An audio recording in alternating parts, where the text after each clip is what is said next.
JTB 뉴스 유튜브 채널에서 선보이는 총선 특집입니다. 안녕하세요. 아나운서 김민영입니다. 안녕하세요. 아나운서 전세혁입니다. 지난 6일이죠. 민주당 전당대회 돈봉투 의혹으로 구속수감 중인 송영길 전 대표가 소나무당을 옥중 창당했습니다. 이번 시간은 소나무당의 영입인재 6인에 대해서 살펴보고자 하는데요. 먼저 첫 번째, 손혜원 영입인재부터 영상으로 만나보시죠. 억울하게 감옥에 갇힌 송영길 대표를 돕고자 소나무당에 입당하였습니다. 소나무당에서 제가 하는 일은 아까 대표께서 말씀하셨듯이 상 대표께서 말씀하셨듯이 저는 선거 총괄 위원장을 맡고 있고요. 그리고 제 직업적인 전문성이 있는 그 홍보와 디자인 관련 총괄 업무를 맡고 있습니다. 소나무당이 좋은 결과를 이번 총선에서 얻을 수 있도록 최선을 다하겠습니다. 고맙습니다. 제가 홍보위원장을 1년 가까이를 2015년에 지냈고요. 그리고 이제 총선을 치르면서 당명을 바꾸고 그래서 더불어민주당이 되었고 그 다음에 또 열린민주당을 이제 또 바꿔봤고 대선 치렀고 대선 2번 치러드렸고 하면서 느낀 게 국회 주변에 정치권에서의 디자인과 브랜드는 사실 우리나라의 평균 수준에 미치지 못한다고 생각을 합니다. 아주 많이 미치지 못합니다. 그래서 국회가 조금 더 젊어졌으면 좋겠고 시대를 좀 따라갔으면 좋겠다라는 생각을 하는데 이 선거법에 관련된 홍보 관련되는 예산이나 이 집행이나 이런 룰도 너무나 오래된 60년대, 70년대에 제정된 것이에요. 그런데 지금 매체가 매우 빠르게 바뀌고 있거든요. 종이신문은 사라지고, 그죠? 네, 손혜원 전 의원은 민주당 홍보위원장 시절에 더불어민주당이란 당명을 만들었고요. 또 2019년엔 목포 부동산 투기 의혹으로 탈당한 인물입니다. 손 전 의원은 이번 소나무당 당명을 개발했으며 당 선거대책위원장도 맡았습니다. 당초 민주혁신당이란 명칭을 사용하려다가 손혜원 전 의원의 아이디어로 소나무당으로 확정이 됐는데요. 당 약어는 송당으로 송영길 신당이란 의미와 함께 우리가 흔히 알고 있는 그 소나무가 맞습니다. 변하지 않는 절개, 의리, 지조를 상징하는 소나무와 같은 당을 만들겠다는 의미를 담고 있습니다. 또 손혜원 전 의원은 소나무당 로고도 함께 디자인을 했는데요. 이와 함께 억울하게 감옥에 갇힌 송영길 대표를 돕고자 입당했다는 말도 덧붙였습니다. 그럼 이어서 변희재 영입인재 영상으로 만나보시죠. 예, 저는 2016년 박근혜 탄핵 이후로 지난 8년간 당시 특검제 4팀이었던 윤석열, 한동훈의 태블릿 조작 범죄를 다 파헤쳐서 저는 사실상 그들의 범죄를 다 확정지었다고 생각합니다.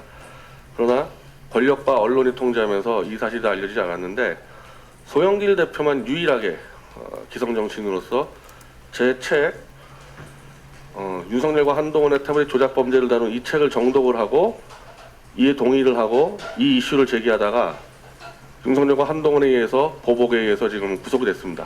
그래서 저는 송영길 대표가 저에게 당신 책을 읽었으니까 당신도 내 책을 읽어달라 해서 제가 송 대표가 펴낸 10권의 책을 다 읽고 이분은 충분히 보수가 보더라도 충분히 대한민국을 끌어나갈 대통령 자질이 있다 생각을 해서 최근에 제가 송영길 대표의 호남 대권론 책을 출판했고요. 저는 송영길 대표와 함께 이 당에서 윤석열, 한동훈의 태블릿 조작 범죄를 다 파헤쳐서 이들을 조기 퇴진시키고 송영길 정권을 만들기 위해서 이 당에 입당했습니다. 예, 감사합니다. 윤석열 임기 3년이 너무 길다. 그 이상 말을 안 해요.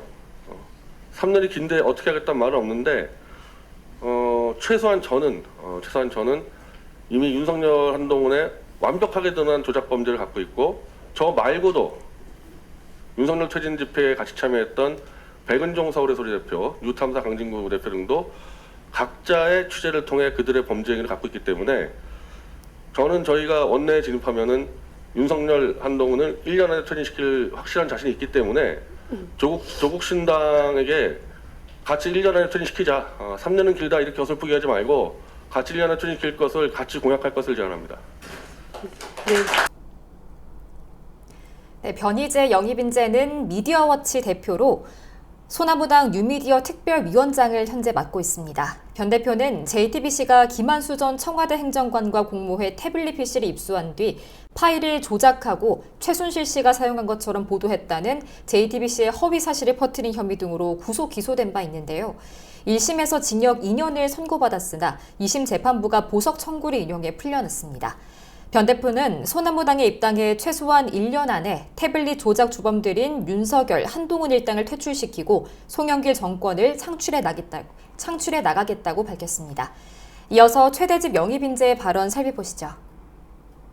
한편 윤석열 정부는 무모하고 불합리하기 짝이 없는 엉터리 의료 정책을 총선 선거용으로 느닷없이 제기해서 용산발 의료 대란을 일으키고 있습니다. 자신들의 무분별한 2,000명 의대 증원으로 발생한 의료 대란에 대해 잘못된 정책에 정당하게 항의하는 우리 의료 미래인 젊은 의사들의 면허를 정지하고 형사처벌하겠다고 조직폭력배 같은 협박을 일삼고 있습니다. 적반하장도 이런 적반하장이 없습니다. 여야를 막론 어느 정당 정치 세력도 이 긴급한 의료 현안에 대해서 이를 바르게 해결할 수 있는 대안을 제시하지 못하고 있습니다. 여야 모두 의사수 증가, 의대 증원만을 인기 영합주의식으로 떠들어대고 있을 뿐입니다. 소나무당에서 저는 의료보건특별위원장을 맡아서 이 문제에 대한 합리적이고 전문적인 대안을 제시해서 해결하고자 합니다. 소나무당에서 세계 최고 수준인 대한민국 의료의 장점은 더욱 살리고 단점은 점진적으로 보완, 국민의 생명과 건강을 지켜내겠습니다. 감사합니다. 네, 최 전 회장은 2018년 5월부터 2021년 4월까지 3년간 의협회장을 지냈고요. 또 20대 대선에 출마를 선언하기도 했는데요. 하지만 최종 대선 후보 등록은 하지 않았습니다. 윤석열 정권의 검찰 독재와 무능, 독선 등을 이대로 두고 볼 수 없다면서 이번 총선의 시대 정신은 윤석열 정권의 조기 퇴진이라고 강조했습니다. 그럼 이어서 김도연 영입인재도 영상으로 만나보시죠. 윤석열 대통령은 사람에 충성하지 않고 조직에 충성한다고 했는데 저는 조직에 충성하지 않고 사람에 충성합니다. 그 사람은 바로 여러분들 국민입니다. 대한민국은 검찰이 지배하는 나라가 아니라 국민이 지배하는 주권 공화국입니다. 많은 사람들, 여러분들 포함해서 마트에 가보면은 음식값이 비싸가지고 과일이 비싸가지고 고기가 비싸가지고 이거를 손대기 어려울 정도입니다. 지금 그런데 검찰 나부랭이였던 한동훈이 와서 홀딱쇼를 하면서 민생을 살리겠다고 하는데 이것 자체가 위선이고 우리 모든 국민들이 지금 이 독재 정권에 검찰 독재 정권에 억압받고 있다는 것을 의미합니다. 여러분들은 깨어나야 됩니다. 소나무당이 제일 먼저 깨어날 겁니다. 네, 김도연 전 주 베트남 대사는 5아이의 아빠로서 외교부와 기재부에서 근무했으며 삼성전자 임원으로 글로벌 업무를 담당한 사람입니다. 그는 외교부 공직 생활을 하면서 많은 고초를 당했다. 윤석열 대통령은 사람에 충성하지 않고 조직에 충성한다고 했는데 저는 조직에 충성하지 않고 사람에 충성합니다. 그 사람은 바로 국민이다. 대한민국은 검찰이 지배하는 나라가 아니라 국민이 지배하는 주권 공화국이라고 밝혔습니다. 소나무당은 경제 파탄, 외교 파탄에 책임이 있는 검찰 독재를 무너뜨리고자 최선을 다하겠다고 말하기도 했습니다. 이어서 정다은 영입인재 영상으로 만나보시죠. 네, 반갑습니다. 저는 경북 경주에서 환경운동, 식생활운동, 그리고 학생인권 활동을 하며 초등학생 2 자녀를 키우고 있는 엄마입니다. 고령화가 심각한 지역에서 상대적으로 투표권이 없는 아이들을 위한 정치의 역할을 고민하고 있습니다. 좋은 일자리와 교육, 의료, 문화 등의 수도권으로 편중되는 문제는 이미 심각한 사회 문제가 된 지 오래입니다. 반대로 제가 살고 있는 지역은 차례로 소멸 시한부 선고를 받고 있습니다. 지방에서는 대도시로 보낼 전기를 만들고 원자력 폐기물뿐 아니라 산업 폐기물, 의료 폐기물은 지방에 쌓여가고 있습니다.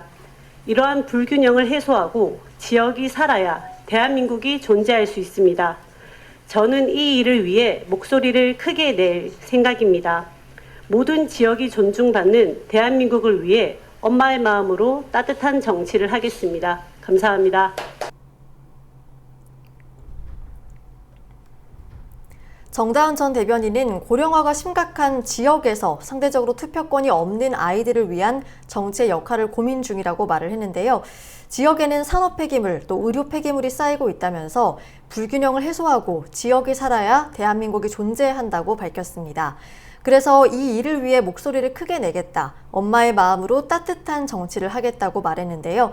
그럼 이어서 정철승 영입인재도 영상으로 만나보시죠. 저는 법조계에서 20여 년을 활동해왔던 변호사이고, 그다음 그 입법학회, 그 입법 분야의 학자와 실무가들이 회원인 입법학회 회장을 역임한 입법 전문가입니다. 그렇기 때문에 이 정치 검찰의 문제, 사법개혁 검찰 개혁의 문제, 더 나아가 우리나라의 모든 제도 개혁과 입법의 문제에 대해서 우리 소나무당의 어떤 역량에 보탬이 될 수 있을 거라고 생각하고 있습니다. 많이 지켜봐 주시고 응원해 주십시오. 감사합니다. 네, 정철승 변호사는 소나무당 대변인으로서 대한변호사협회 감사, 한국입법학회 회장, 광복회 고문 변호사 등을 역임했습니다. 특이한 점은 만주에서 독립군 양성학교였던 신흥무관학교의 교장, 독립운동가 윤기섭 선생의 외손자로 알려진 인물인데요. 정철승 변호사는 중도 진보와 보수를 총괄하는 애국정당을 만들겠다고 밝혔습니다. 이런 국가적 위기에 외적과 투쟁했던 독립운동가들을 존중하는 마음으로 소나무당을 결성했다고 밝혔는데요. 또한 법조계에서 20여 년을 활동해온 변호사로서 모든 제도개혁과 입법의 문제에 대해서 소나무당의 역량에 보탬이 될 테니 지켜봐 주시고 응원해달라고 덧붙였습니다. 네, 지금까지 송영길 전 대표의 소나무당 영입인재 6인을 알아봤는데요. 소나무당뿐만 아니라 다른 여러 정당들도 저희 유튜브 JTB 뉴스 채널을 통해서 전달해 드릴 거니까요. 앞으로도 많은 관심 부탁드립니다. 구독과 좋아요는 사랑입니다.